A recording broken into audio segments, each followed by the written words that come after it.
거실의 유승균 PD입니다. 좌파의 꿈은 때로 허황되고 우파의 꿈은 종종 위험합니다. 도널드 트럼프가 좌파의 꿈을 우파의 논리로 이루어준 미국의 관세 장벽은 허황되었는데 위험하기까지 합니다. 전 세계 기업과 투자자들이 상처받고 있고 가장 심한 내상을 입은 건 미국 시민들이죠. 관세 장벽 속에서의 미국 살이에 대한 이야기가 준비되어 있습니다. 25년 8월 세 번째 목요일에 그것은 알기 싫답니다.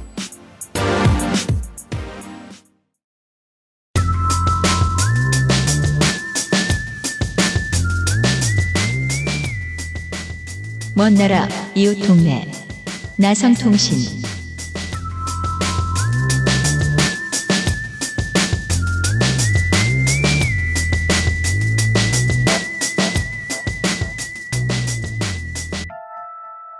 이 음악 오랜만이죠. 건조이터는 일하면선 처음 들어봤을 겁니다. 네, 그렇습니다. 일하면선 처음 들었죠. 건조디타입니다. 8월 셋째 주 목요일 세 번째 목요일에 그것은 알기 싫다를 시작했고요. 미국 관세 장벽에 대해서 한국에 앉아있는 언론인들이 밤새서 백날 써봐야 현장감이 없습니다. 이럴 때는 네. 그 관세 때문에 죽겠는 사람한테 얘기를 들어야 됩니다. 그 안에서 사는 사람. 그게 내 삶이야. 나성이 나야. 오랜만입니다. 안녕하세요. 오랜만에 돌아온 홍영훈입니다. 안녕하세요. 지금은 안녕하세요. 캘리포니아 모처에 있는 본인 방에 앉아 계십니다. 그렇죠? 네, 여기서 하면서 이게 정말 감회가 새롭네요. 항상 스튜디오에서 녹음을 하다가 이렇게 기술의 발전을 온몸으로 체감하고 있습니다. 매우 그렇습니다. 저희의 네. 이 첫 번째 테스트입니다. 원격 원격 방송. 연결에. 네. 네. 네. 게다가 또 잘 못 움직이세요. 좋은 일이 있기 때문에. 그렇습니다. 아기가 7개월이 됐다고 좀 전에 들었습니다. 늦었지만 네. 매우 축하드리고. 축하드려요. 감사합니다. 네, 지금 한 생명을 키운다는 게 얼마나 힘든 일인가를 통감하면서 네. 열심히 하고 있는데 미국에서 애를 키우면서도 이제 어려움이 네. 많았거든요. 네. 그 중에 굉장히 큰 게 바로 관세 때문이었어요. 아니, 원래도 약간 소울게임처럼 육아는 원래 어려운 일이잖아요. 근데 관세가 네. 끼어들었어요. 네. 약간 지옥 모드 이런 거 된 거잖아요. 애가 더 울어요. 관세 때문에. 그러니까요. 물러나라 진짜 물러나라 저는 이러면서. 그렇습니다. 이번 제가 주에 원래도 네. 트럼프를 싫어했는데 더 싫어하게 된 거 꼭 얘기 드리겠습니다. 이번 주에 나성인과 해볼 얘기가 관세 얘기입니다. 오늘 해볼 얘기 관세. 관세 저는 사실 이 얘기만 들으면 약간 노이로제에 걸릴 것 같아요. 왜냐하면은 2월 정도 이후부터는 관세, tariff 라는 단어가 뉴스에 진짜 안 나온 날이 드물었던 것 같습니다. 지난 6개월간. 네. 네. 진짜 뭐 TV 켜도 나오고 뭐 유튜브 켜서 알고리즘에 뉴스 뜨면 뭐 또 테리프 나오고 뭐 뉴스 사이트 가도 나오고 진짜 뭐 그러니까 진짜 관세라는 단어 자체만 봐도 소름이 돋을 정도예요. 네, 저도 이제 가끔 외신을 보잖아요. 네. 검색 기록이 남잖아요. 네. 그래서 이제 검색창에 T만 쳐도 짜르륵 떠요. 미국 언론을 맨날 들여다보고 있을 때 저도 확실히 그걸 느끼는 게 바깥에서 보는 사람 입장에서도 이것의 심각성은 네. 2020년대에 코비드 다음으로 미국 언론에서 많이 나온 단어인 것 같아요. 그래서 이 단어에 맞게 그 언론사들이 섹션 다 준비해놨죠. 줄줄이. 한국 언론사들이 마치 김건희 치면 김건희 이슈 사이트로 바로 연결해주듯이. 아, 그렇죠. 3대 특검. 되게 큽니다. 관세 얘기가. 그러니까 이게 얼마나 웃긴 거예요. 얘기하자면은 이렇게 뉴욕타임스든 월스트리트저널이든 이런 데 가보면은 뭐 이제 뭐 우크라이나, 팔레스타인, 네. 테리프 이렇게 있어요. 섹션이. 개노답 3토픽. 네. 그러니까 국내 이슈는 1번. 네. 근데 피디님께서 또 굳이 관세에 대해서 좀 해보라고 권유를 해주셔서 아, 이 이야기를 한번 해보겠습니다. 지긋지긋한 관세 얘기를. 그렇습니다. 네. 아니, 들으셨던 네. 얘기도 많을 수도 있는데 네. 우리나라에서 보여주는 이제 유튜브 미디어나 레거시들이 보통 만들죠. 이런 데에 강의 전문으로 해주시는 경제 전문가들이 계신데 그분들의 관점은 두 가지에서 좀 멀어요. 국제 정치의 관점 그리고 투자자의 관점에서 봐요. 아, 해외 거의. 투자자의 관점에서. 그렇죠. 네. 전 미국 소비자한테 듣고 싶었던 거예요. 이게 얘기하신 대로 관세에 대한 뉴스가 이제 한국에서는 크게 두 가지로 소비됐던 것 같아요. 네. 하나는 이제 트럼프의 미친 발언, 바보 같은 짓. 그렇습니다. 아, 네. 네이트판 보는 약간- 기분으로. 네, 뭐, 왜 저럼? 막 이런 느낌인 거죠. 그 작년에 LA에서 윤석열 보는 기분이죠. 그죠? 저 나라에 미친 대통령이 있다던데. 네. 아, 그쵸. 그것도 참 저도 할 얘기가 많은데. 아, 네. 얼마나 감회가 새로우셨겠어요. 상상도 안 가요. 네. 미국에서 그거를 이제, 근데 미국 사람들의 그 한국의 계엄에 대한 가장 큰 반응은 트럼프가 이걸 보고 아이디어를 얻으면 안 될 텐데. 아, 저 자식이 이걸 좋아하면 어떡하지? 네. 근데 다행히 바이든 정부의 시책에 윤석열 정권이 적극적으로 협조했던 탓에 윤석열에 대한 평판이 좋지 않습니다. 다행히. 그렇죠. 그리고 또 이제 이런 어떤 트럼프의 미친 짓을 위주로 한 가십성 보도 외에는 이제 한국에 뭐 미치는 영향, 네. 뭐 예를 들면 뭐 대미 수출이 어떻게 될 것인가. 거의 그 얘기였죠. 네. 네. 근데 그나마 조금 이거보다는 깊이 들어가는 보도라면은 뭐 아까 피디님이 얘기하신 대로 국제 정치 무대에서 보호무역주의로 이게 전 세계가 재편될 것이라든가 그죠. 뭐 아니면은 뭐 유엔에서 뭐 어느 뭐 국제기구에서 우리 뭐 이제 전 세계 성장률 팍팍 떨어진다 뭐 이런 이제 좀 거시적인 관점인 거죠. 그렇습니다. 근데 오늘 제가 할 관세 이야기는 이런 것과는 거리가 있습니다. 철저하게 제가 미국에 사는 사람으로서 제 돈과 정신이 받았던 영향. 아, 죽겠다 이야기. 네. 네. 지갑과 영혼. 네. 지각과 영혼. 고전적이에요. 네. 그거에 대한 얘기를 한번 해보겠습니다. 그렇습니다. 사람이 이즘에 네. 특정한 정치 이념에 자신을 내어 맡기는 순간이 있는데 그래도 상관은 없는데 네. 거기에 너무 몰두한 나머지 실제 세상하고 유리될 수 있어요. 생각보다 쉽게 그렇게 되죠. 그건 게임만 하는 놈과 네. 책만 읽는 놈과 다를 바가 없습니다. 바둑만 드는 놈과. 그래서 이념에 완전히 경도되면 몇 년 전에 홍콩의 우산혁명 때 그렇게 말하는 우리나라의 좌파들이 있었어요. 진짜 민족주의자들은 지금 공산당이다, 중국. 유럽과 미국 식민지 열강들이 하자는 대로 홍콩이 가게 두면 안 된다. 민족주의자 공산당이 하는 말을 들어야 된다. 아, 그건 이론에 현실을 끼워 맞춘 거죠. 현실을 안 보니까 이론에 네. 경도되는 거죠. 제가 그걸 이제 USTR 대표 얘기를 하면서 김민아하고 잠깐 얘기를 나눴던 네. 적이 있습니다. 제이미 싱그리어. 이게 좌파의 꿈이다. 좌파는 자유무역 안 한다. 우리나라의 노동자들이 죽고 있다라고 말하면서 관세장벽을 만들었어요. 네. 그랬더니 미국의 노동자는 어떻게 되죠? 죽어요. 아, 저 안 그래도 그 칼럼 찾아서 읽어봤거든요. 네. 진짜 너무 좌파 얘기인 거예요. 막, 계속 그러죠. 계속. 네, 막 전 세계 노예 제도를 근절하는 것은 옹호자들과 정책 이반자들의 오랜 목표였지만 트럼프 대통령의 관세 조치가 마침내 의미 있는 진전을 이룰 수 있게 해주었습니다. 제이미슨 그리어 대좌파예요. 네, 이런 네. 반제국주의적 발언. 그러니까 윤석열 옆에 김문수급이에요. 문제는 뭐? 내가 보호해준다던 그 사람들이 죽는 걸 등을 돌려서 보고 있지 않다는 얘기. 등 돌리면 보이는 나성인의 이야기를 통해서 들어볼 겁니다, 오늘. 잠시 후에 시작하죠. 그것은 알기 싫다는 용산에서 실내를 담당하고 있는 컴스테이션, 건강한데 맛있는 조정치동부의 더 착한 농장, 내 몸이 반기는 선물 로하스웰, 클리셰는 이제 그만, 아름다운 재단 기부문화 캠페인에서 도와주고 있습니다.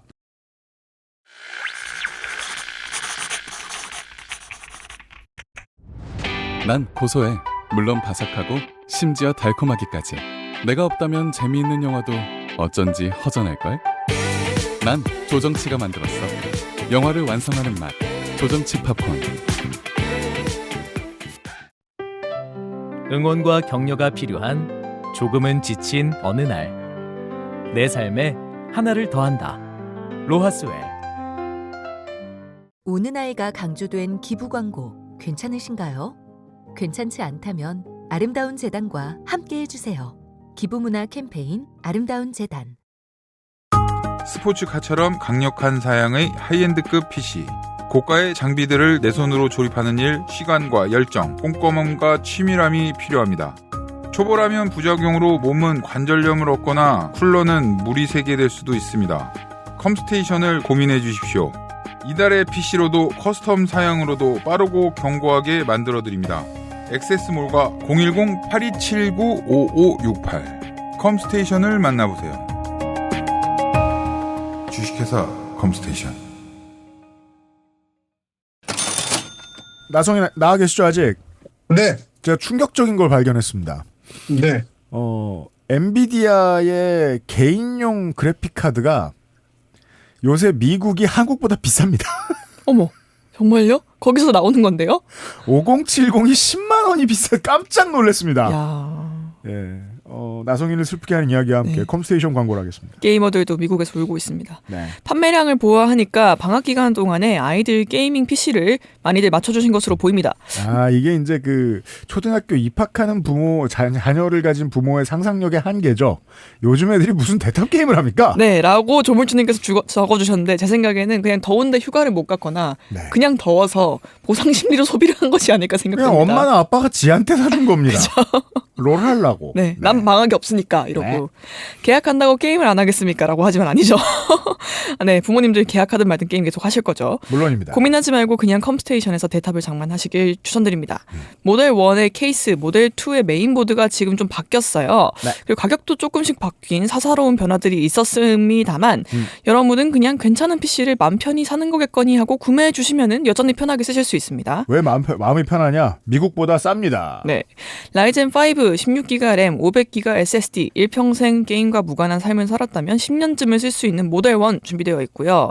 모델 2는 CPU는 인텔과 AMD, 그리고 그래픽카드는 라데온 9060, 지포스 5060으로 취향과 성능을 다르게 구성하여 준비되어 있습니다. 네, 5060을 집어넣었는데 배틀그라운드 풀업되어 이런 질문은 바보 같습니다. 네, 3도 마찬가지이고요. 네. 모델 4의 경우에는 라이젠 7과 라데온 9070 하이엔드 PC로 맞춰져 있습니다.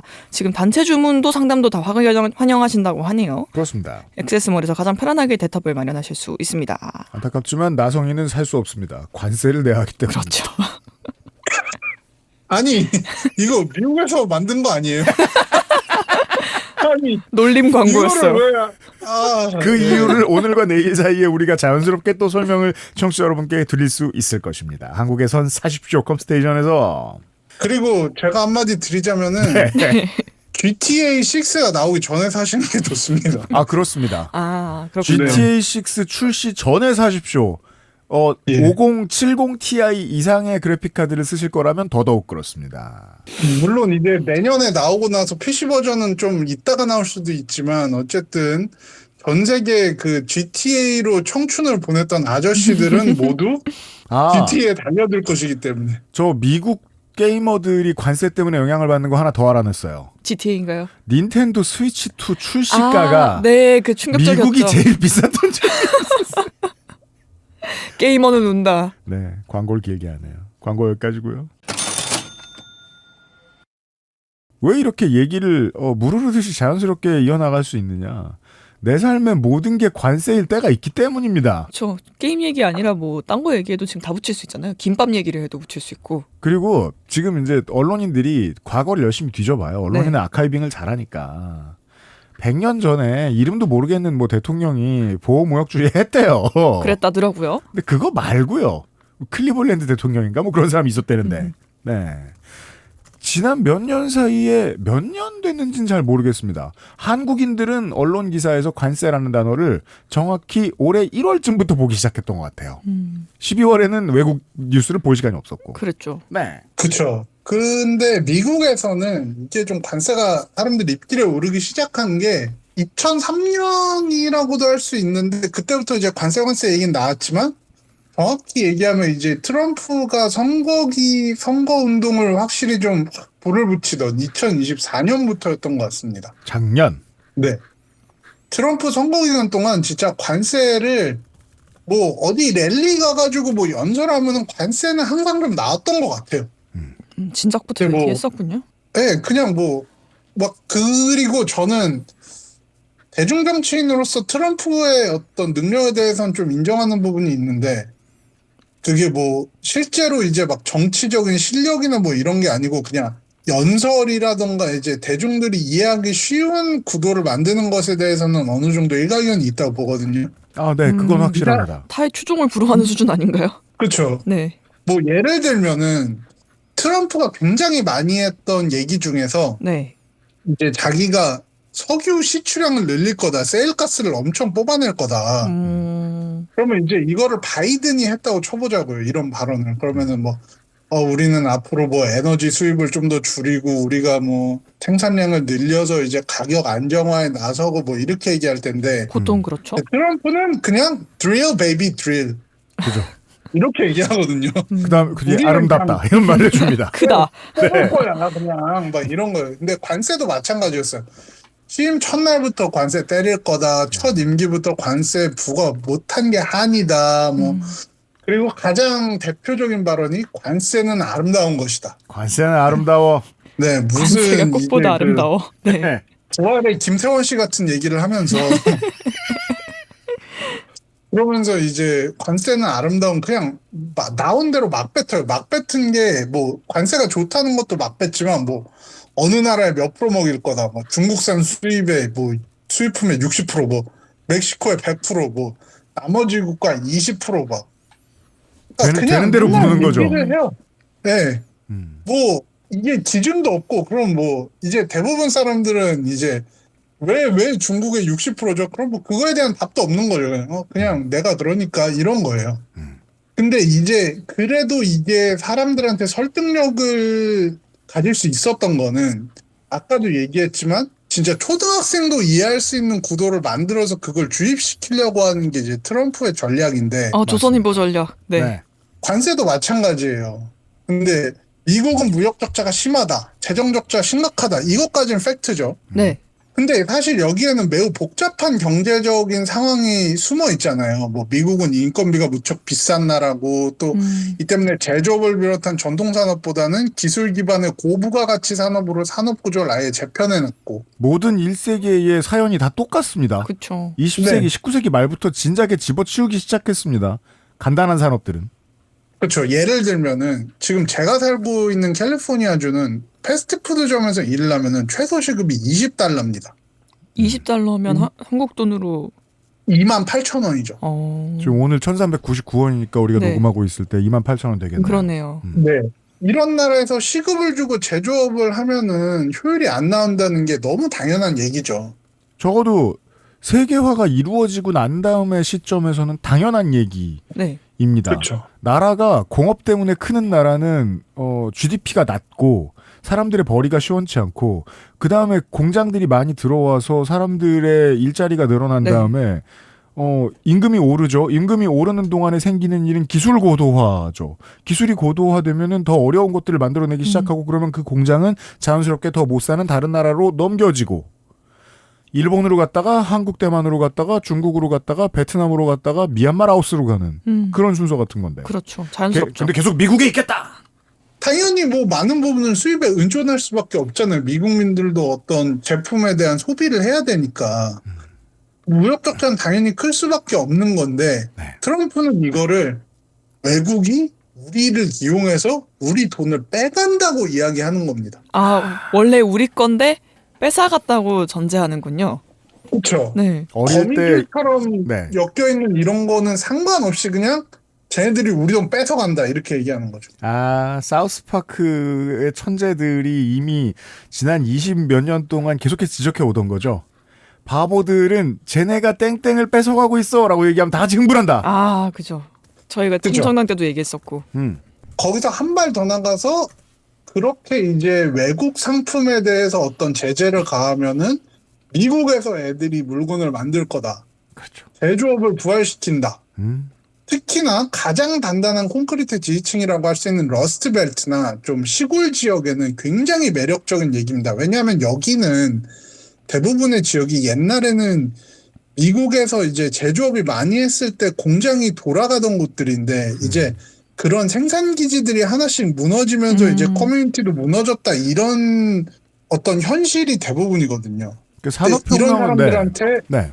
옛날처럼 공장이 돌아간다 이러면은 너무나 매력적인 이야기죠. 네, 일할 수 있는 곳이 생기는 거니까. 산업혁명은 영국에서 바로 했고 유럽에서 먼저 퍼졌지만은 현대의 공업 시스템이 지금의 상업 시스템에 맞물려서 먼저 이렇게 발전했던 건 미국이 맞으니까 그게 이제 디트로이트를 위시한 그 미시간주 그리고 이제 산맥 따라서 쭉 내려가는 그 시골 동네 절대 시골 동네 아니고 공장이 있었다가 빠져나간 네. 그 지역민들의 머릿속에서는 우리 아버지와 할아버지가 공장에서 일하면서 우리 가족을 이렇게 키우고 먹여 살렸는데 정도의 마인드가 있다. 그러면 다시 미국의 기업인들이 우리 동네에 공장을 짓지 않을까 정도의 상상은 할 수 있게 해 주었다. 근데 네. 이게 문제는 뭐냐면은 일단은 많은 경제학자들이 지적하지 좀 현실과 동떨어져 있는 얘기이기도 하고 네. 그리고 이제 제조업의 어떤 역량을 회복한다, 제조업을 부활시킨다라는 거는 사실 바이든도 내세우던 겁니다. 빌드백이라는 이제 자기의 굉장히 큰 공약이 하나 있었는데 미국을 재건하겠다 이런 게 빌드백. 있었던 거죠. 네. 네. 그래서 이제 실제로 바이든은 쇠락한 공업지역이나 아예 좀 발전이 더딘 주에 전기차 배터리 공장 같은 첨단 시설을 지을 수 있도록 지원을 아끼지 않았습니다. 인프라 투자법 뭐 이런 건가요? 네, 네. 그렇죠. 그래서 특히 친환경 관련한 거 네. 그런 공장을 이제 여기다가 유치하면은 굉장히 이제 혜택을 많이 주고 세제 혜택 같은 거를. 그래서 오죽하면은 바이든 재임 기간 동안 가장 이익을 본 주가 대표적인 러스트벨트인 미시건이라는 얘기까지 나왔거든요. 그럼 그건 그냥 제조업을 다시 재유치하려고 한 게 아니라 새로운 산업을 유치하려고 한 시도이기도 하네요. 그죠. 그렇죠. 그러니까 이 어떤 얘기하자면은 그 밑에는 우리가 이런 엄청난 이제 인건비를 내고서라도 만들어도 그래도 어느 정도 가치를 가질 수 있는 진짜 네. 고부가가치 제품을 만들어야 된다는 어떤 인식이 깔려 있는 거죠. 그러네요. 그래서 이제 뭐 라비안이나 이런 차 사는 분들이 내가 애국자다 이런 마음을 가지고 차 사는 사람들이 있다고 하잖아요, 미국에서. 그럴 수 있죠. 네. 근데 그냥 트럼프는 모든 걸 퉁쳐서 관세 이렇게 정리한 거예요. 왜냐하면 진짜 아름다운 건 이거니까. 네. 뭐 제조업 역량을 회복하고 일자리를 창출하기 위해서 첨단 산업 기술에다가 보조금을 주고 이거보다 그냥 아이고 중국 베트남 공장 다 뺏어가서 우리가 일자리가 없어. 걔네들이 수출해서 우리 돈 다 털어가. 그러니까 관세 먹일 거야. 그냥 훨씬 더 간명한 구도인 거죠 이게. 관세를 먹인다. 네. 과연 그쪽이 먹는 걸까? 물론 이게 사실에 기반하지 않는 거긴 하지만 네. 그냥 이해하기 쉬운 거죠. 그 상상을 그렇죠. 쉽게 할 수 있어요. 그 코로나 때 특히나 선진국이 마스크 대란을 심하게 겪습니다. 그랬었죠. 예. 뭐 사회적인 분위기가 달라서 그런 것도 있었고. 그리고 네, 생산도 안 되고. 펄프와 방직을 잘 다루는 도심의 공장이 없어진 지 100년이 된 거예요. 아, 공장 자체도. 가장 네. 중요한 이유가 그거예요. 우리는 광고주로 얘기할 것 같으면 29데이즈가 한동안 생리대 생산을 좀 줄였었거든요. 코비드 네. 때. 왜냐하면 같은 라인에서 마스크를 만드니까. 아, 네. 네, 이게 무슨 뜻이냐? 갑자기 심각한 일이 생겨서 없던 공장을 짓는다. 이건 게임처럼 하루아침에 되지 않는다는 거예요. 그래서 한국이나 아시아에 있는 이런 공장을 돌릴 수 있는 나라들이 대박이 났죠. 그랬죠. 결국 세계화는 문제를 그렇게 처리할 수 있습니다. 공장을 짓는 건 어마어마하게 오래 걸립니다. 그리고 수지가 안 맞죠.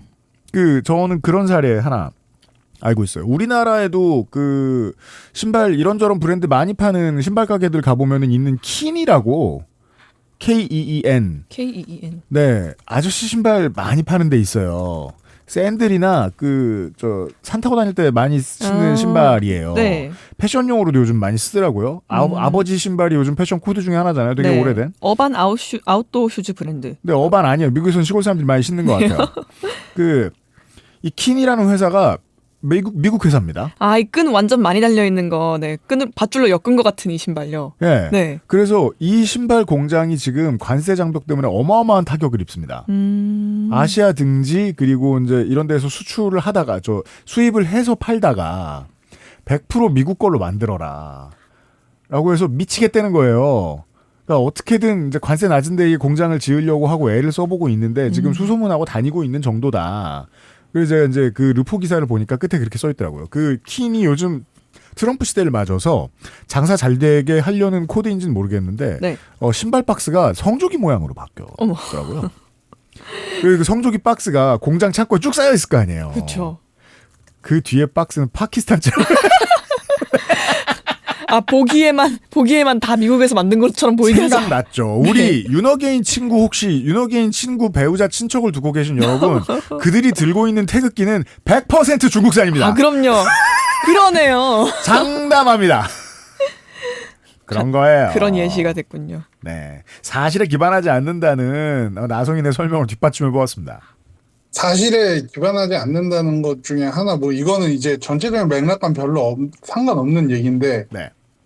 트럼프가 이제 당선이 된 이후로 이제 취임한 이후로 작정하고 이제 현금화를 많이 하고 있거든요. 본인 캐릭터를 통해서. 현금화요?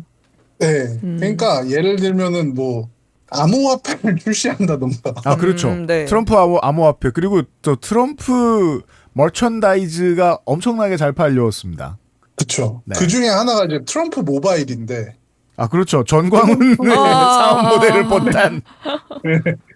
거기서 이제 나온 스마트폰이 이제 100% 메이드 인 USA니까 열심히 사자 그랬는데, 네. 이제 도대체 스마트폰을 이 가격에 미국에서 어떻게 만든 거냐라고 이제 추궁이 많이 들어오니까 그렇죠. 웹사이트에서 메이드 인 USA라는 부분을 삭제했던. 아 이거 진짜 약간 조던필 감독 영화의 시나리오로 나올 것 같아요. 네. 어스 보셨어요? 그 밑에 지하에 도플갱어들 살고 있잖아요. 도플갱어들이 메이드 인 USA를 만들고 있었던 거예요. 그렇죠. 그리고 해저 터널을 통해서 그렇죠. 보내준 거예요. 그렇죠. 네. 이렇게 트럼프는 뭐 사실이 아닌 것도 그냥 내뱉는 사람이기 때문에 관세 무죄처럼 선거 기간 내내 관세를 외쳤습니다. 관세무새. 네. 사자성어네요. 그냥 외친 정도가 아니고 실제로 그의 공약집이 역할을 했던 아젠다 47이라는 이제 문서에도 네. 다 관세를 부과하겠다는 내용이 포함이 돼 있었습니다. 네. 그리고 심지어 이제 해외로 일자리와 공장을 이전한 미국 기업에도 징벌적 관세를 매기겠다. 그래서 이제 대표적으로 미국에서 굉장히 유명한 농기계 기업이 있거든요. 존 디어라고. 이렇게 노란 사슴이 뛰어다니는 로고 보신 분들도 많을 거예요. 그렇습니다. 우리나라에서는 약간 이제 그 패션 같이 막 모자도 쓰고 다니고 티도 입고 다니고 맞아요, 그러던데. 맞아요. 컨츄리 노래 가사에 많이 나오죠. 그렇죠. 여기가 이제 해외 생산을 늘린다고 하니까 그 니네 전체 기업에다 200% 관세를 물릴 거다라고 했죠. 그러니까 여기에서 전체주의. 네. 어차피 시골의 표심과 민심과 도시의 민심이 미국 내에서 뭐랄까 어떤 이야기가 주어졌을 때 그 논리를 이해하는 수준 차이가 좀 나긴 납니다. 어쩔 수 왜 없죠. 그런지 모르겠는데 네. 미국은 좀 더 그게 심한 것 같아요. 네. 그래서 안 그래도 어차피 이해를 못했는데 도시에 있는 시민들이 유권자들이 또 이상한 거예요. 관세를 높여서 외국을 때려잡자고 했는데 미국 기업들을 때려잡자고 하는 거예요. 징벌적 과세. 예.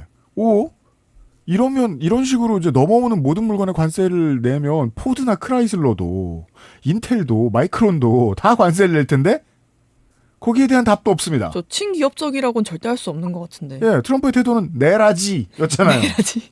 예. 그쵸. 근데 여기서 이제 트럼프가 진정한 포퓰리스트라면은 그냥 관세가 되면은 우리는 경제적으로 발전할 겁니다라고 하면 이거는 진정한 포퓰리스트가 아니죠. 그럼 뭐 해야 됩니까? 이거는 제정신인 사람이 하는 얘기고 여기 마지막 한마디 막타를 쳐야 되는 건데 그렇군요. 여기서 이제 이 발언이 나왔죠. 관세가 제대로 작동하면 저소득층은 소득세를 면제해주겠다. 무슨 상관이에요 이게? 그러니까 관세를 통해서 세수를 충당해서 소득세 없는 나라를 만들겠다. 근데 이 저소득층이라는 게 무슨 뭐 정말로 우리가 흔히 얘기하는 차상위 계층 뭐 이런 정도가 아니라 네. 연소득 20만 달러 이하. 그러니까 20만 달러. 우리나라 돈으로 하면은 이제 3억 원에 가까운 돈인데 이 연소득이 20만 달러에 이하면은 무조건 면세한다. 이거 저 모건 스탠리쯤 들어가면 받는 초봉이 이 정도 아닙니까? 2022년 기준 미국 1인당 중간 소득이 37,000달러. 20만 달러. 평균도 아니고 중간이에요. 우리나라에서는 집에 네. 도저히 귀가하지 않는 의사 선생님들 정도가 이 정도를 벌죠. 그렇죠. 거기 네. 사시는. 근데 여기서 더 나아가서 만약에 이게 우리가 소득세 면세가 안 되면은 그냥 현금 나눠준다. 그러니까 이게 무슨 그냥 소리냐면 니네한테 네. 체크 보내겠다. 네. 우리가 이제 그 관세를 벌어서 그걸 UAE처럼 관세를 통해서 네. 오페크 국가들처럼 네. 돈을 흥청망청 쓸 수 있다. 관세는 우리의 그렇죠. 아람코다. 그러네요. 그렇게 생각하네요. 이게 진짜 멍청해 보이긴 한데 네. 그 정몽준 선생님이 서울시장 후보 나왔을 때도 그런 네. 비슷한 마케팅 했었어요. 거긴 어디서 퍼져준다고. 그 자기 돈을 네. 써서 시정을 할 것처럼 홍보하고 그랬어요. 무슨 소리야? 월급 똑바로 받고 일 똑바로 하라고. 여튼 아니 만석군이 아니잖아요. 곡간 여는 게 그 정치인이 아니잖아요. 그러니까 니네 집 그러니까 현대가에 돈을 달라고 너한테 표를 주는 게 아닌데 그런 마케팅이 통하는 어르신들이 있다는 거죠. 근데 정몽준도 그렇고 트럼프도 그렇고 그 지지자들이 특히 많이 하는 말 중에 그게 있어요. 뭔가요? 이 사람 부자니까 뇌물 안 받을 거잖아. 아. 이런 얘기 항상 하시더라고요. 아, 저 그 말 육성으로 들은 적 너무 있어요. 대단한 게 네. 그동안은 뭘 해서 부자가 됐다고 생각하는 거예요. 네. 하지만 사람이 습관이 있는데. 너희들에게 내가 뇌물은 받지 않지만 네. 암호화폐와 트럼프 모바일로 돈을 끌어모을 거야 라고 그렇죠. 하는 거죠 지금. 네, 내 모자를 사. 메이드 인 네. 차이나야. 페이백이네요. 중국도 그리고 좋아요. 네. 제가 여기서 하나만 이야기하자면은 네. 이 사람이 하는 이야기에 대해서 제가 이거를 막 다 하나씩 일일이 개소리다라고 막 이렇게 하나씩 반박을 하거나 이렇게 덧붙이지 않았어요. 그건 뭐 멀쩡한 시사 프로가 다 해줄 거고 어차피. 예를 들어 보면 트럼프가 관세를 이야기할 때마다 경제학자들은 시컷하는 거죠. 이제. 아, 여기 대본에 씩겁이라고 적어주셨는데 네. 진짜 시크해 진짜. 보이네요. 네. 약간 이제 막 뭔 소리야 이게 약간 그러니까 이분들한테는 아는 만큼 보인다고 네. 그냥 트럼프가 던진 얘기가 그 멀리 한국에서 본 어떤 분들이 보면은 네. 뭐 이거 웃긴 얘기하네 이러지만 이제 이분들이 볼 때는 이제 공포스러운 얘기인 거죠. 뭐 이걸 진짜 한다고 이렇게 되는 거죠. 그러니까 뭔가 이제 전문가들이 봤을 때는 양잿물을 마시겠다 이런 말로 들렸다는 거 아니에요. 그렇죠. 그러니까 약간 그런 거 있잖아요. 이제 막 의사로 치면은 네. 막 이제 간이 안 좋은 분을 이제 진료하고 있는데 막, 근데 여기 이따 끝나고 술 한잔 하시죠 막 이러면서 이제 아, 그 정도. 아니 뱀술 먹으면 좋다는데 하고 이제 그죠. 딱 뱀을 그런 잡으러 거죠. 가시는 거죠. 아, 네. 이 치료 코스를 완료하는 대로 무슨 위스키를 사드리겠다. 네. 그래서 이제 노벨상 수상 경제학자 23명이 공개 서한을 보내서 그렇죠. 관세를 그런 식으로 하면은 물가 상승과 재정 확대가 될 것이다. 재정 적자 확대가 될 것이다. 네네. 그리고 관세가 트럼프가 얘기한 대로 무역 적자를 줄이고 제조업을 보호하냐에 대해서도 대부분의 경제학자는 회의적인 의견이었죠. 아니 마스크 만드는 기술이 없는데 기술이 있다 한들 공장 세울 돈은 어디서 빌리며.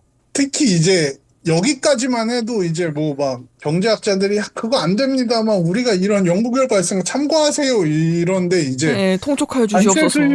관세 수익으로 소득세 면제 이러면 이제 뭔 소리야 약간 이렇게 되는 거죠. 그렇죠. 아, 진짜 네, 끔찍한. 관세로 돈 아무리 걷어봤자 소득세 25%에 불과하다 등의 이제 연구 결과도 막 나왔습니다. 심지어 계산도 틀렸어요. 네. 진짜 끔찍한 민간요법을 보는 의사의 기분이군요. 그러니까 사실 이 트럼프가 입을 열 때마다 다들 눈에 쌍심지를 켜고 반박을 하는데 그렇죠. 이거를 다 소개하면 4시간 정도 해야 하니까 이걸 굳이 다 반박한 이야기를 덧붙이지 않겠습니다. 그냥 기본적으로 이 사람의 주장은 다 허황되고 이제 현실에 근거하지 않다. 네. 이 정도만 알아주시면 될 것 같습니다. 네. 그러니까 매우 부도덕한 짓을 하다 걸린 뭐 유튜버, 뭐 BJ 이런 사람이 있어요. 네. 그런 사람들이 그게 들키고 이제 사과 방송을 한 다음에 한 달 뒤에 반드시 하는 게 있습니다. 사이버 불링에 시달리고 있다. 아, 그렇죠. 네. 잠을 잘 수가 없다. 네. 트럼프는 그러겠죠. 네, 도를 넘은 비난 견디기 힘들다. 예. 학교에서 나만 때리네. 이거 정치적인 목적이 있네. 그리고 이 관세무역이 현실화된 이후에 미국에 지금 실업자 수가 늘어났단 말입니다. 그러니까 실업이 유지되는 사람의 수가 막 그 인구의 막 0.1%이 정도로 늘어난 이 결과를 받아들고 트럼프는 뭘 했죠? 통계국장이 바이든 때 들어온 사람이다. 정치적인 목적이 있다. 날려버립니다. 처음부터 헛소리 하는 사람은 이걸 지적해주면 그게 또 정치적인 목적이 있다고 뭐라고 합니다. 무슨 뜻? 현재까지는 되돌릴 방법이 매우 요원해 보입니다. 이게 제가 이제 미국 시민을 앞에 두고 미국 시민을 구글 미트 앞에 두고 이런 말을 하기 무척 죄송스럽습니다만 한국은 심각한 화를 겪은 다음에 그 전 정권이 추진하던 모든 잘못된 정책들을 3년 만에 끊을 수 있었죠. 언두하고 있죠. 네. 그 정도 리스크 큰 일이 생기지 않으면 지금 미국인들은 지금부터 벌어지는 일들의 후과를 감당해야 돼요. 네. 그런 전조를 설명해 드렸습니다. 관심 없었던 분들을 위해서. 광고 듣고 오겠습니다.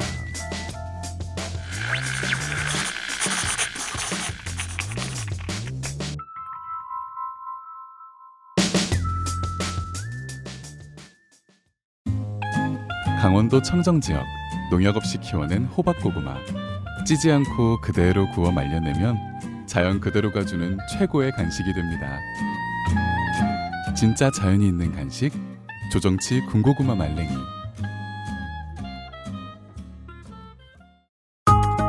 무엇을 모르는지 모르겠다면 컴스테이션에 문의해 주십시오. 데스크탑에 한해서. 주식회사 컴스테이션. AI야, 흔하게 보이는 기부 광고 특징 알려줘. 기부 광고의 특징은 첫째, 동정심을 자극하는 아이들의 슬픈 표정. 둘째, 빈곤, 질병 등 열악한 환경 연출. 셋째, 무거운 분위기를 조성하는 어두운 배경 등입니다. 기부 광고 속 아이들의 슬프고 힘든 모습, 문제는 없을까요? 아름다운 재단은 우는 아이의 사진이 없어도 마음을 열 수 있는 건강한 기부 문화를 꿈꿉니다. 당신의 기부가 더 건강하게 우리 사회에 자리 잡을 수 있도록 아름다운 재단과 함께 해주세요. 기부문화 캠페인 아름다운 재단. 활력 하나 더, 생기 하나 더. 내 삶에 하나를 더한다. 로하스웰. 지금 이 걱정을 진짜 많이 할 사람들은 미국에 있는 아빠들이겠지만 자꾸 막 혈압이 올라가시고. 네, 저희 걸 사시지 못합니다. 관세 때문에. 맥주 효모의 성공을 기반으로 XSFM과 함께 머리를 맞대고 구성한 라인업을 로이스엘에서 지금 선보이고 있습니다. 신제품들이 많아요. 현대인들에게 가장 필요한 건기식이 무엇인지 늘 고민 중인데요. 그렇습니다. 중년의 문턱 혹은 터널이라고 적어주셨는데 네. 중년의 터널 너무 무서워요. 아, 그게 이제 네, 이게 무슨 뜻이냐면 네, 확 사라지진 않고 네. 사라지는 건 분명한 순간이 있나 봐요, 남자들이. 그런가 봐요. 여자들도 이제 몇 년 뒤에 더 오지만. 그죠? 네. 네. 아무튼 중년의 문턱 혹은 터널에서 한없이 높아져만 가는 혈압, 혈당을 낮추는 데 도움을 줄 수 있는 코큐텐과 혈당 그리고 다이어트가 준비되어 있고요. 네. 자꾸만 짧아지는 밤을 좀 더 길고 편안하게 보낼 수 있다는 멜라토닌, 그리고 인체 상부를 더 이상 잃지 않기 위해서 필요할 수도 있는 맥주 효모 준비되어 있습니다. 그렇습니다. 그리고 지금 이 전 라인업이 N+1 행사를 진행 중이니까요. 네. 쟁여 놓고 드시는 분들은 한번 체크해 보시고요. 액세스몰에서만 만나보실 수 있습니다. 액세스몰에서 만나보실 수 있습니다. 나성인처럼 이제 그 아기가 아주 꼬마일 때 네. 부모님들이 잠을 못 자죠. 생아기. 네. 이제 어쩌다가 이제 집안 어르신들이 뭐 하루쯤 맡아줄 테니까 놀아라 라고 할 때 보통 엄마 아빠들은 뭘 택하죠? 자더라고요. 그죠. 네. 제일 부족한 게 잠이니까. 네. 근데 그땐 잠이 안 오죠. 왜죠? 억울합니다. 이 귀한 시간에. 그쵸. 멜라토닌이 도움이 될 수 있습니다. 로하스웰 광고였습니다.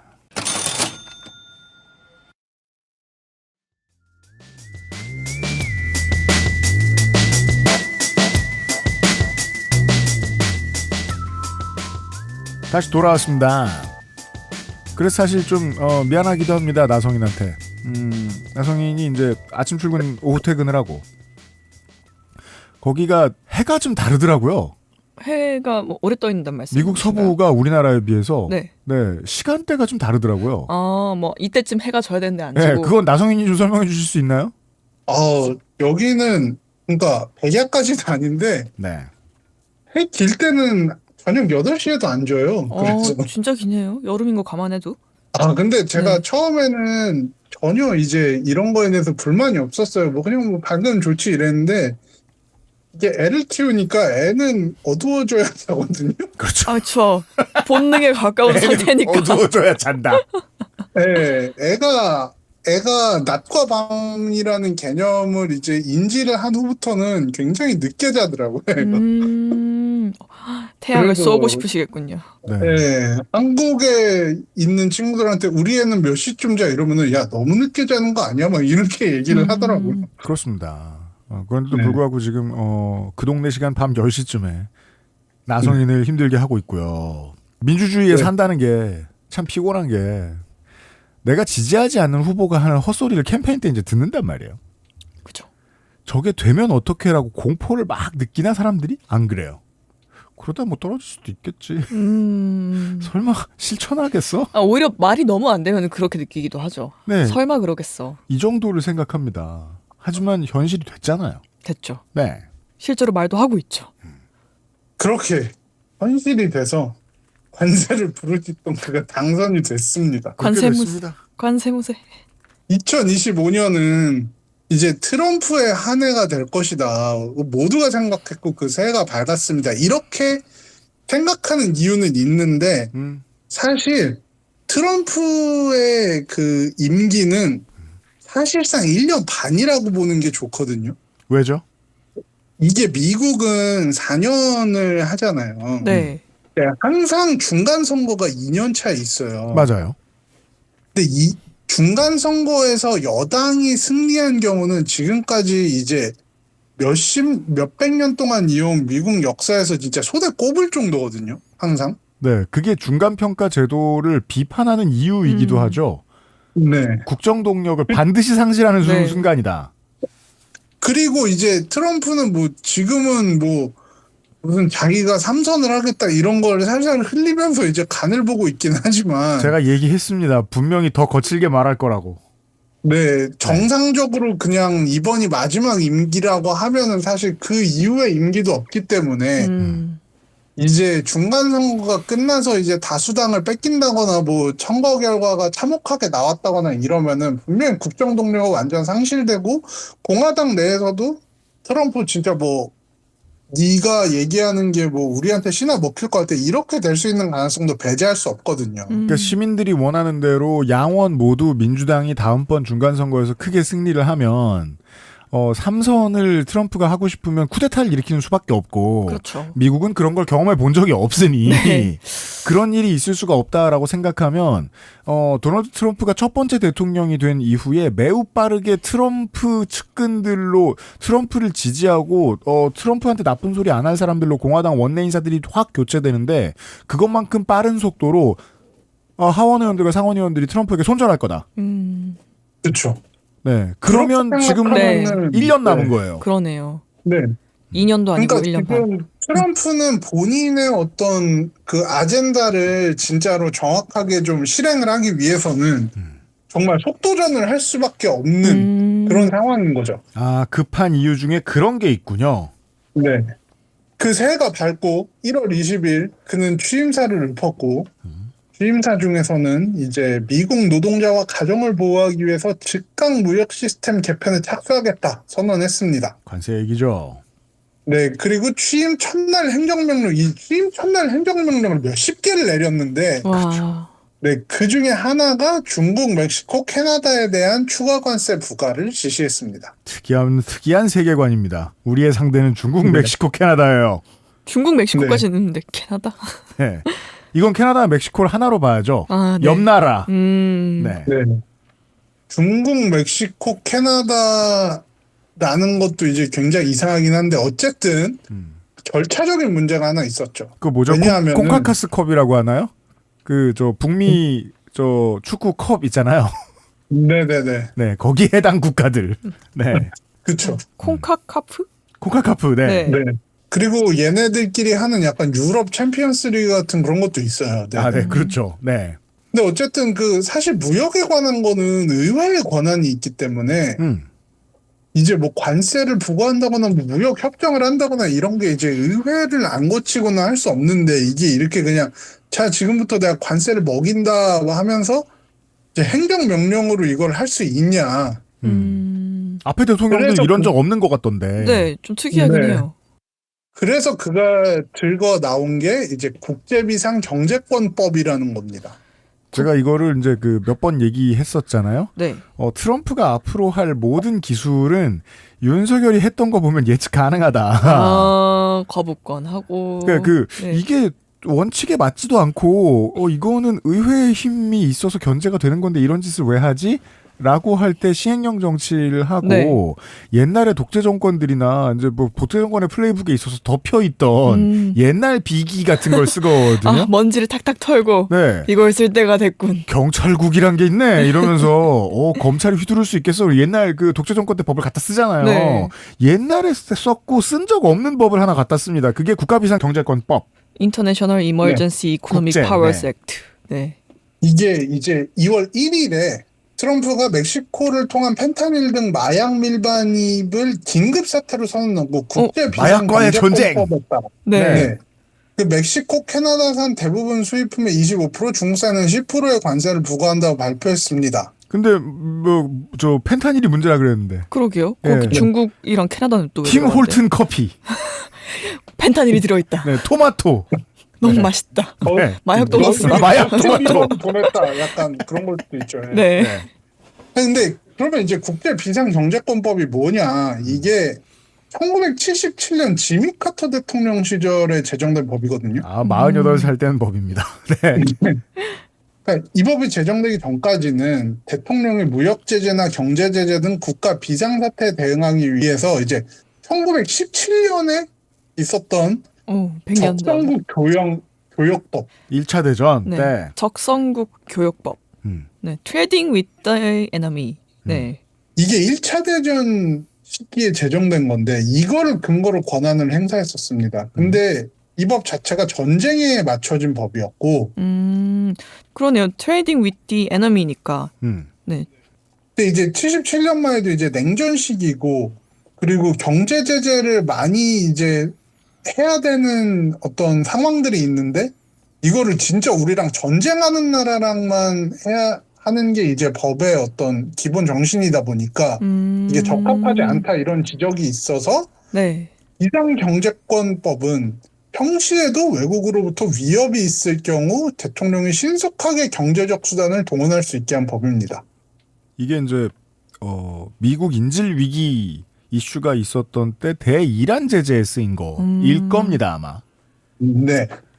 그러니까 쉽게 말하면 미국 대통령에게 경제 제재 및 무역 제한을 통해서 국가 안보를 보호할 수 있게 해주는 법적 도구를 준 겁니다. 그 유엔 경제 제재 같은 역할을 미국이 워낙 영향력이 크니까 미국도 할 수 있게 자체적으로 할 수 있게 하는 거군요. 이 법에 따라서 뭐 국가는 물론이고 단체 개인의 모든 금융 무역 거래를 차단할 수 있고 미국 내 외국 정부 단체 개인의 자산 동결 가능하고 이제 뭐 수입 수출 제한도 할 수 있습니다. 아, 권한이 굉장히 크네요. 네. 근데 다만 이게 어떻게 보면 킥인 거죠. 이렇게 권한이 큰 만큼 네. 국가적 비상사태를 선포해야 된다. 이게 전제다.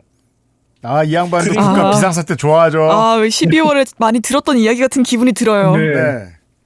그러니까 이게 얼마나 필요한지 이제 설명을 해야 되는데, 그러니까 말씀하신 대로 얘기하자면 이제 경제 계엄 같은 거죠. 이게. 그러네요. 그러니까 이게 되게 아무 말이니까 막 갖다 네. 붙여도 리듬감이나 바이브는 살아 있어요.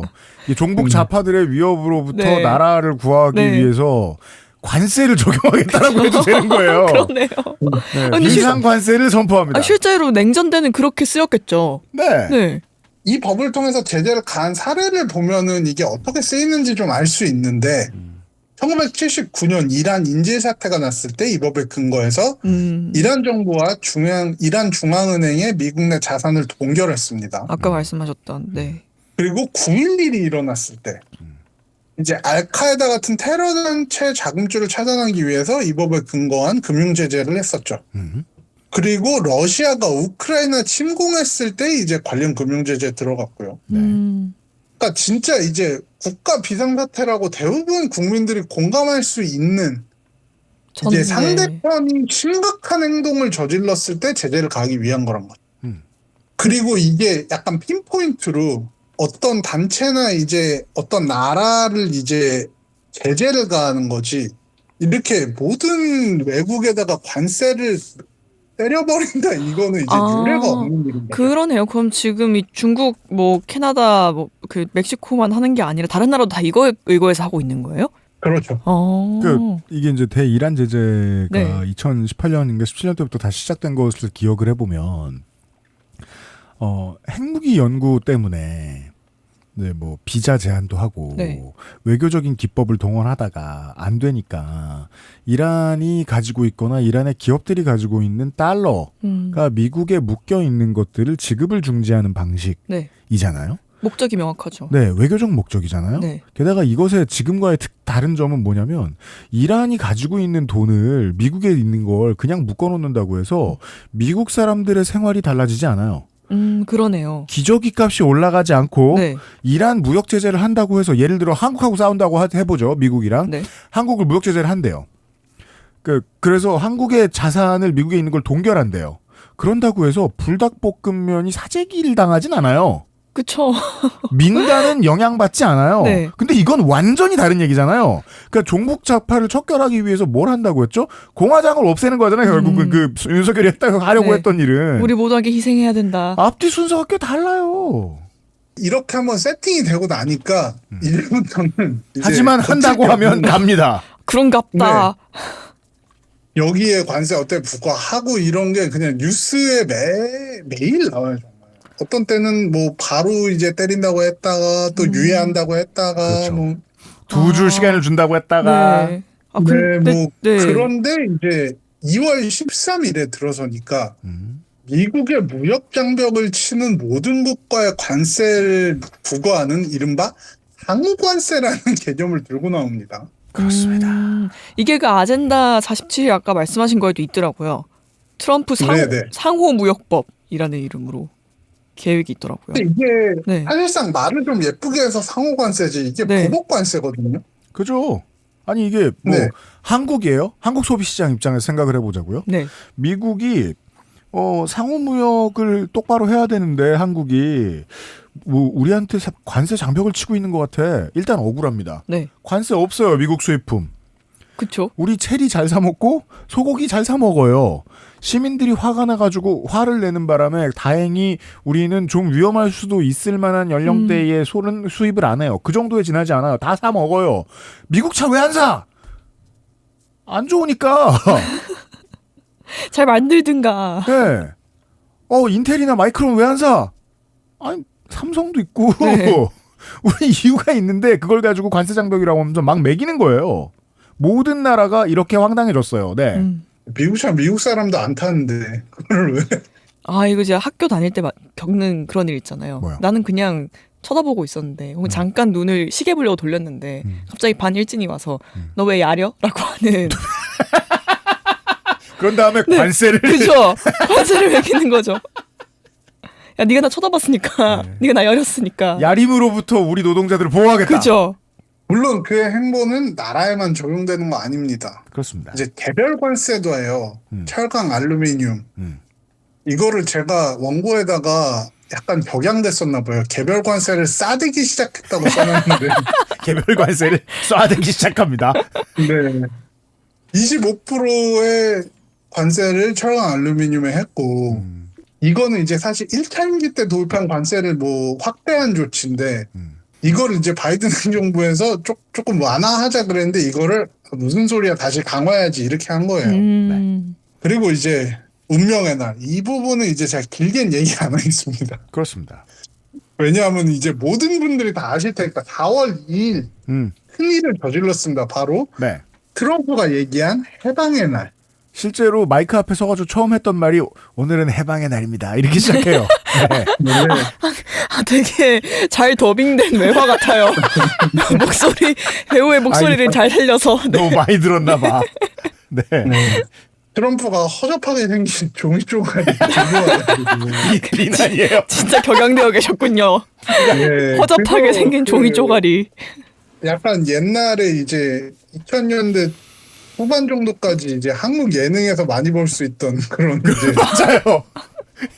패널 같은 걸 들고 네. 와가지고 패널 보드의 그림 만들어 와가지고 저는 그 그림을 보면서 그런 느낌이 들었어요. 나라별로 이렇게 나라 이름이 쭉 써 있고 네. 몇 숫자 써 있고 그렇잖아요. 네. 정말 무슨 이상형 월드컵인 것 같았어요. 맞아. 아이돌 뭐 멤버들 이름 쭉 써놓고 막 잘생긴 못생긴 평가해 놓은 그런 일을 한 것처럼 보였어요. 너무 허황됐어요. 비현실적이고. 저는 사실 그것만 보면은 이제 이런 식으로 발표할 줄 알았어요. 이렇게 거기다가 스티커를 쫙 붙여놓고 자 베트남은 40% 막 이러는데 이제 하나씩 떼는 거 있잖아요. 몇 퍼센트? 이름 떼는 거 뭔지 알아요? 세 바퀴에 나오는 거. 네. 그렇죠. 딱 해바퀴 놀러와 이런 데서 네, 나오잖아요. 놀러와. 나는 약간 그런 땡땡을 식으로 좋아한다. 발표할 것 같아요. 네. 근데 이제 그렇게 하진 않고 상호관세 적용한다 이렇게 하고 나라마다 퍼센트를 발표했습니다. 너무 웃겼어요, 진짜. 네. 아니 이게 그 공화정이 어느 정도 무르익은 다음부터는 대부분 이런 미개한 방식은 없애는데 옛날 옛적에는 학교에서 네. 성적을 벽에 붙여놨거든요. 애들의 성적을. 그런 시절이 있었다고 저는 그걸 들었어요. 경험해 본 적이 네. 있는 사람인데 네. 그거 같았어요. 해방의 날이다 이러고 이제 갑자기 뭐 주식부터 환율까지 다 폭락하니까 이제 금방 또 90일간 유예한다 그랬죠. 그렇죠. 넣었다 뺐다 넣었다 뺐다. 뭐 개별 국가랑 협상한다 뭐 다시 유예한다 이제 말하기도 지쳐요. 그냥 이제 네, 이제 넉 달간 그걸 봤어요, 우리가. 이거를 진짜 이렇게 계속 하다가 아직도 뭐 제대로 이제 많이 안 됐죠. 그런 상황까지 왔습니다. 아직까지. 근데 제가 여기서 한 가지만 이제 뭐 해방의 날에 대해서는 진짜 뭐 여러 가지 얘기 있고 그 후로도 무슨 뭐 한국도 정말 고초를 많이 겪었잖아요. 이렇게 공항 갔더니 갑자기 오지 말라 그러고. 아, 네, 그랬죠. 진짜 이상한 일들이 많았는데 저는 이제 그런 것까지 다 하나하나 얘기하기는 좀 그렇지만 한 가지만 짚고 넘어갈게요. 네. 그 허접한 종이 쪼가리에 쓰여진 나라별 관세는 도대체 어떻게 정한 거냐에 대해서 사람들이 되게 얘기가 많았어요. 사실 조금만 똑똑한 사람들은 의아해 하지도 않았어요. 네. 저게 기준이 있을 리가 없다는 걸 알 수 있기 때문에. 점 쳤겠지. 그쵸. 네. 근데 이제 이게 상호관세다. 상호관세라는 건 결국 저쪽에서 우리에게 부과한 만큼 이제 우리도 부과할 거다라는 건데 아무리 봐도 이제 저쪽에 뭐 관세가 없는 예를 들면 FTA를 체결한 한국 같은 나라도 막 관세가 먹여져 있고 그러니까 이제 이상한데 우리는 관세가 없는데 왜 이게 상호관세지 이렇게 생각을 하는 거죠. 네. 일단 FTA, 우리나라가 FTA고. 네. 네. 그래서 이제 트럼프 행정부는 이게 니네가 모르지만 무슨 뭐 보조금을 준다거나 이런 식으로 이제 간접적인 무역 장벽을 다 고려해서 우리가 이 퍼센트를 산출을 해낸 거다라고 얘기를 했죠. 네. 근데 나중에 기자들이 취재를 한 결과 굉장히 황당한 결과가 나왔습니다. 이제 산정법이란 게 각 국가와 미국의 어떤 무역 적자액을 그 나라의 대미 수출액으로 나눠서 퍼센트로 환산한 다음에 네? 그걸 절반으로 쪼갠 거예요. 에? 예를 들면 이거예요. 중국의 경우 2024년 미국과의 무역 적자가 2,919억 달러. 그리고 이제 미국의 중국산 수입액은 이제 4,389억 달러였기 때문에 이제 적자가 67% 정도 되는 거죠. 네. 그렇죠. 그래서 이제 이걸 절반으로 줄여서 34%. 네. 이 계산을 해보시면 됩니다. 이거는. 이 그 게임 그 가차 뽑는 것 같아요. 맞아요. 그리고 반면에 네. 이제 미국의 무역 흑자를 보이는 나라들도 있는데 거기는 이제 그냥 10% 관세 일률 적용. 흑자를 보이는데도. 네. 아무튼 최소 그러니까- 무조건 10%는 하겠다. 네. 그렇죠. 영국이 대표적인 예인데 2024년에 미국이 약 120억 달러의 무역 흑자를 냈거든요. 영국 대상으로. 네. 근데 그냥 최소 관세 일단 너 10%는 가져가 이런 이제 아니 이건 산업 따라서도 다 다르게 봐야 될 텐데. 그거 하면 임기 내로 못 정하죠. 그렇겠죠. 네, 그러니까 지금까지 머리를 안 써왔기 때문에 머리를 쓰기 시작하면 큰 난관에 부딪힐 거고 트럼프 행정부가 네. 이게 이런 문제 그렇죠. 보조금 얘기가 나온다는 게 이런 이제 뒤에 스토리가 있습니다. 많은 국가들이 네. 자기가 키우고 싶은 그 나라가 정치적으로 키우고 싶은 산업에 보조금을 지급을 해요. 네. 근데 그 규모는 인류 역사상 지금의 중국을 따라갈 나라는 없습니다. 그죠. 정말 잘 만들어진 로봇 청소기가 나오기 전까지 우리는 싼 맛으로 중국의 가전제품이나 중국의 수출품들을 샀는데 이거는 그렇다고 생각해도 너무 싸다. 어떤 기술의 부족함은 물러서 준다고 해도 너무 싸다라고 2010년대까지만 해도 느꼈거든요. 그건 중국의 보조금이 가격 경쟁력을 내준 거죠. 네. 그리고 그 가격 경쟁력을 바탕으로 물건을 많이 파니까 연구원을 많이 채용할 수 있었고 실력이 갑자기 늘어나서 이제는 한국 물건들이 비댈 수 없는 로봇 청소기나 품질도 좋아지고. 예, 북유럽 물건들이 비댈 수 없는 헤어드라이기나 저 청소기들이 나오고 있는 거잖아요. 그 문제는 실제로 많이 지적을 해요. 중국 정도의 자금력으로 쓸 수 있는 보조금이면 이건 사실상 불공정 무역이 맞긴 맞습니다. 그 다음엔 결과를 봐야죠. 네. 근데 왜 중국은 못 때렸습니까? 1. 미국 사람들이 화를 낸 거. 그만큼 보조금을 주는 나라는 없는데 왜 이렇게 나왔습니까? 그래서 저는 이제 러트닉이 이제 인터뷰할 때 하는 말들을 들으면서 이걸 느꼈어요. 실제로는 의도가 있을 것 같다. 이게 얼마나 멍청한지 얘기를 했으니까. 그럼 네. 의도는 뭐냐? 중국하고 무역 전쟁을 해보려고 했다 졌습니다. 졌죠. 희토류도 없고 해서 중국한테 희토를 기대지 못하면 우리는 큰일 나니까 그 외에 다른 몇 가지 이유가 있었겠습니다만 그럼 할 수 있는 일은 뭐냐? 중국과 미국을 자기 나라와 중국을 뺀 나머지 모든 나라를 두들겨 패서 탑2의 위치는 만드는 거죠. 무역 순서는 순위로 정해져 있을 거 아닙니까? 1위부터 100몇 위까지 있을 거예요? 그죠? 예. 1, 2위가 정해져 있죠? 네. 2위가 1위를 이길 수 없으면 3위를 무능하게 만드는 겁니다. 즉 나머지 네. 모든 나라의 기술력과 자금력을 떨어뜨리고 걔네가 떨어진 만큼 우리가 얼마나 올라갈지는 모르겠지만 상대적 경쟁력은 생기겠지. 저도 말하면서 이해가 안 돼요. 하지만 그렇게 생각하고 있는 것 같습니다. 이걸 머리로 이해하려고 하면 안 되는 것 같은데. 그러니까 리그 오브 레전드처럼 생각하시면 좋을 것 같아요. 내가 지금 레벨상 상성상 네. 저쪽 챔피언을 못 이길 것 같아요. 네. 그럼 미니언만 계속 때리는 거예요. 심정적으로는 이해가 되네요. 이게 만만한 나라들을 때리는 이유가 아닐까라고 저는 해석을 했다는 겁니다. 뭐 저는 머리를 너무 심하게 쓰고 그냥- 왔고. 이거 봐요. 네. 그냥 저는 그냥. 저는 그냥 그렇게까지도 생각 안 한 것 같아요. 그냥 던지고 이제 다들 협상하러 와. 이렇게 그냥 한 것 같아요. 근데 네. 실제로 협상하러 다들 달려가니까 네. 그러니까 이제 너희들이 얼마나 열심히 협상을 해야 되는지 우리가 수치로 줄게. 퍼센트 높은 데는 협상 열심히 하러 와야 된다. 약간 그냥 그건 것 같아요. 저는 정말 그 뒤에 무슨 전략이 있을 거라고 생각을 하지 않아요. 네. 저희 얼마 전에 요파시 사연 탈락하신 분 중에 꿈에서 복권 번호로 사람들이 다 119가 아니라 118을 신고해야 한다고 해서 19 대신에 18 썼다가 네, 좀 복권 당첨금 놓친 분이 나왔죠. 네, 7만 원 놓친 분 계셨는데 그런 식으로 받은 게 아닐까. 진짜. 꿈에서 받았다. 네, 꿈에서 받았다. 2로 나누거라. 아, 네. 우리 극우는 무속을 좋아하기 때문에 우리는 이렇게 상상합니다. 네. 우리 제가 항상 그 현실에서 나와서 이야기를 할 때 가끔 끼워 넣는 게 있는데 이제 사실 전체적인 맥락은 별로 상관없는데 그냥 웃긴 얘기가 있거든요. 모르시는 분들도 많아서 이건 저도 전달하고 싶어요. 네. 이게 남극 인근에 허드 맥도널드 제도라는 곳이 있거든요. 사실상 그 남극하고 가장 가까워 보이는 수준의 섬이 하나 있어요. 네. 네. 여기가 공식적으로 인구가 0명이에요. 사람 없어요. 네, 펭귄만 사는 곳입니다.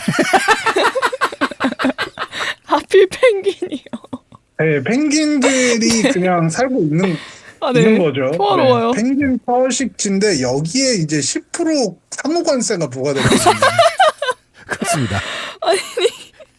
이게 이제 왜냐면 불공정 거래를 하고 있었거든요. 미국과 네. 허드의 네네네. 맥도날드 제도는. 그렇죠. 아무래도 무역을 하지 않으니까 영으로 찍히니까 뭔가 불공정하다고 생각했겠죠. 그럼 뭘 수입한 펭귄들은 뭘 수출한 거지? 그러니까 이게 엄청 밈이 됐어요. 네. 얘기하자면 네. 이제 사람들이 도대체 여기가 뭔지도 잘 모르고 근데 여기도 10%가 들어갔다더라. 저는 이거는 저 짤 말고 네. 실제 저 독일 언론인가에서 했던 얘기가 되게 충격적이었거든요. 어느 곳도 안전하지 않다. 와, 독일 사람들 무섭다, 진짜.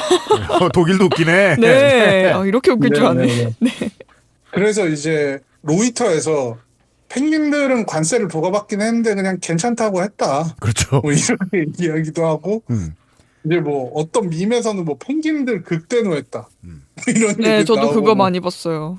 펭귄들이 네, 막 시위하고. 그리고 이제 지금 말고 이제 그 전에 우크라이나 젤렌스키가 왔을 때 이제 협상하는 거 막 생중계했었잖아요. 그죠. 그 자리에 펭귄을 앉혀놓죠. 네, 이게 합성을 해서 펭귄을 넣고. 네. 거기서 이제 저 제이디 벤스하고 트럼프가 너 왜 옷 안 입었냐고 뭐라고 하고. 네. 그죠. 그때 젤렌스키 옷차림 뭐라고 했었잖아요. 안 하냐, 막 이렇게 실패 힐난하고. 제가 제일 네네네. 웃겼던 건 네. 어차피 하는 얘기가 다 틀려먹으니까 네. 파편만 기억해도 틀려먹은 건 마찬가지잖아요. 제일 중요한 건 사람들은 일단 헤드라인에 써있는 트럼프의 말도 안 되는 말을 기억하고 있어요. 처음에 관세 전쟁을 할 때 얘기했던 구실 중에 뭐가 있죠? 펜타닐. 네. 펜타닐은 중국에서 만든 다음에 멕시코를 따라서 땅굴을 타고 온다. 이렇게 얘기했잖아요. 그랬죠. 그래서 제일 설득력 있는 밈은 그거였죠. 펭귄들이 만들고 있는 아, 펭귄들이 펭귄들이 푸른 알약을 겁나 만들고 뱉어내는 거죠. 예. 네. 제가 짤 봤던 것 중에는 그 펭귄들이 배에 올라타서 홍차를 던지고 있는 네, 역사적인 밈이 있었어요. 남극 티파티. 네. 근데 제가 더 웃겼던 건 근데 이거에 대해서 막 허드 맥도날드가 대체 뭐야 하면서 막 찾아보다가 이제 나무위키도 가봤거든요. 아, 네. 근데 나무위키 항목에 네. 이게 한국이랑 허드 맥도날드 제도가 교역을 한 흔적이 있더라고요. 네. 저희도 펭귄과 뭔가 했었나요? 뽀로로 데려온 네. 거예요? 그런가 봐요. 도대체 이거를 어떻게 근데 막 그 기사가 있는데 네. 이제 약간 제목이 이거예요. 한국 교육국에 이런 나라도 있다. 뭐 이런 이제 그러네요. 연합뉴스. 네네네. 그러니까 이게 참 미스터리한 곳인데 어쨌든 펭귄들은 관세를 부과받고 지금 굉장히 화나 있다는 게 밈으로 많이 그러네. 떠들었습니다. 무인도인데 네. 홈페이지가 있네요. 호드 맥도날드 제도 홈페이지에는 교역 내용이 써 있습니다. 뭘 네. 교육하나요? 이게 뭐야? 자, 한국은 남극 대륙에서 1700km 떨어진 인도양의 허드 맥도날드 제도와도 교역을 했다. 3,000달러어치를 수입해 무역 수지로 봤을 때 적자를 기록했다. 이걸 보고 이제 10%된 그러면 거죠. 뭔가 거기서 났거나 거기를 배가 찍고 왔거나 항로 네. 어딘가에 거기가 적혀 있는 몇백만 원어치의 물건이 지나갔나 봐요. 아, 서류상. 그럴 수 있겠네요. 예. 그리고 그걸 트럼프와 친구들 중에 누가 본 거죠.